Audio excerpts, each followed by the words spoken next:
Good morning to all.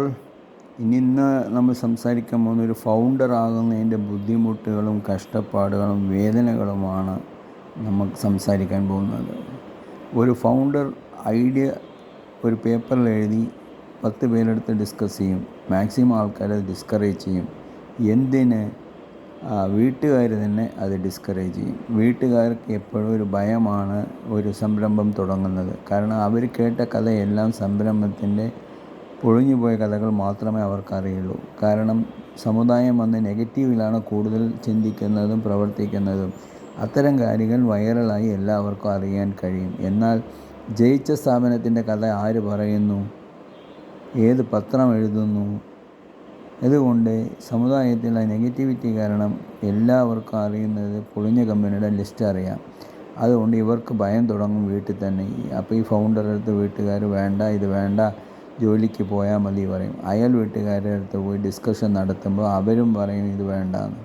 ശരി, കൂട്ടുകാരുടെ അടുത്ത് പോയി കഴിഞ്ഞാൽ കൂട്ടുകാരും അത് ഡിസ്കറേജ് ചെയ്യും, അത് ചെയ്യല്ലേ, അതാണ് ഇതാണ്. അവർ വേറെ ആൾക്കാരെയൊക്കെ പറയും അവർ ആരംഭിച്ചു, അത് പൊളിഞ്ഞു പോയി, ഇത് പൊളിഞ്ഞു പോയി. ആരും ജയിച്ച കാര്യം അവരും പറയില്ല.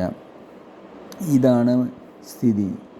എന്നാൽ ഏതെങ്കിലും തരത്തിൽ ഇവർക്കൊരു സപ്പോർട്ട് കിട്ടുമോ? ഇനി കല്യാണം കഴിഞ്ഞവൻ്റെ കഥ പറയേ വേണ്ട.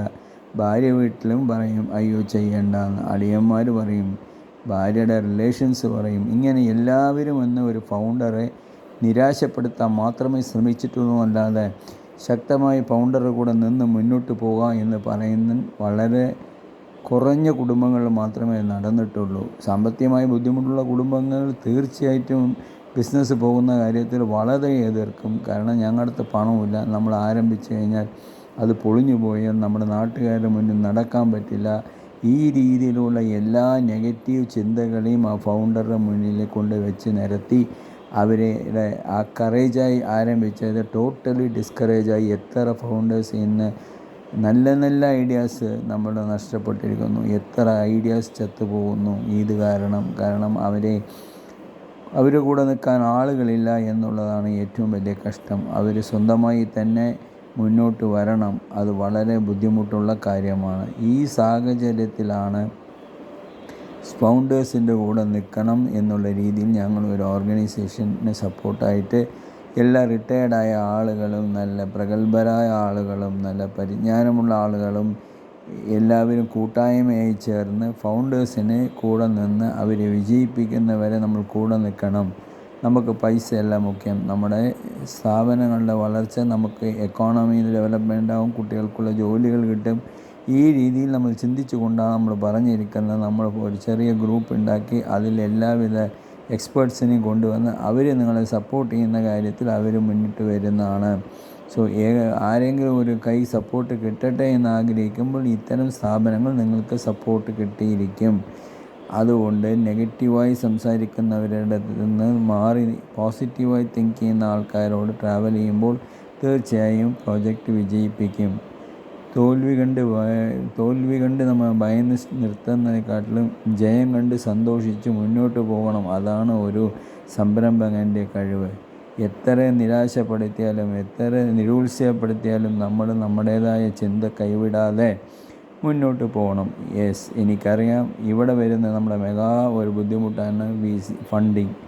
പണം നമ്മുടെ അടുത്തില്ല, ആര് തരും പണം എന്നുള്ള ഒരു ക്വസ്റ്റ്യൻ മാർക്ക് തന്നെയാണ് നമ്മുടെ ഫൗണ്ടർ എന്ന നിലയിൽ. ഇവിടെയാണ് നമ്മൾ ഉദ്ദേശിക്കുന്നത്. അതിനുവേണ്ടി ഒരു കൂട്ടായ്മ ഉണ്ടാക്കി ഒരു ഇക്കോ സിസ്റ്റം തന്നെ ക്രിയേറ്റ് ചെയ്യണം എന്നുള്ളതാണ് നമ്മുടെ ചിന്ത. ആ ഇക്കോ സിസ്റ്റത്തിൽ പണമുള്ളവരെ കണ്ട് അവരെ കൺവിൻസ് ചെയ്ത് ബാങ്കിലിടുന്നത് ഒരു ചിട്ടിക്കമ്പനി ഇടുന്നതിനെക്കാട്ടിലും ബെറ്ററായുള്ള മണി എന്തെങ്കിലും കിട്ടാനുള്ള സാഹചര്യമുണ്ട്. ഇത് നിങ്ങളുടെ സഹായമായിരിക്കും. അതിനോടൊപ്പം തന്നെ നിങ്ങൾക്ക് ഇതുമാതിരിയുള്ള പണങ്ങൾ കിട്ടാനുള്ള സാഹചര്യങ്ങളുണ്ട് എന്നുള്ളത് വരുത്തി VC ഫണ്ടുകൾ രൂപീകരിച്ച് അവരെ ബോധവാൻപ്പെടുത്തി ഇത് വന്നിട്ട് നിരാശാര പലിശ കൊടുത്ത് നിങ്ങളുടെ പണങ്ങൾ അവിടെ എല്ലാം കിടക്കുമ്പോൾ ഇവിടെ വന്ന് നല്ല പണം കിട്ടാനുള്ള ഒരു സാഹചര്യമാണ് VC ക്യാപിറ്റൽ. അതുകൊണ്ട് തീർച്ചയായിട്ടും ആ VC ക്യാപിറ്റൽ വന്ന് ഫൗണ്ടേഴ്സിനെ ഇൻവെസ്റ്റ് ചെയ്യും. അതിൽ നിന്ന് വരുന്ന റിട്ടേൺസ് കിട്ടും എന്ന് അവർ ബോധവാന്മാരാക്കി കഴിയുമ്പോൾ സമുദായത്തിൽ പണത്തിന് കഷ്ടമില്ല. സോ പണത്തിനും കഷ്ടമില്ല, ടെക്നിക്കലും അല്ലെങ്കിൽ മെൻ്റൽ സപ്പോർട്ടും ഉണ്ടെങ്കിൽ പിന്നീട് വന്നിട്ട് ഫൗണ്ടറിന് തീർച്ചയായും വിജയ സാധ്യത ഉറപ്പാക്കാൻ കഴിയുമെന്നാണ് എൻ്റെ വിശ്വാസം.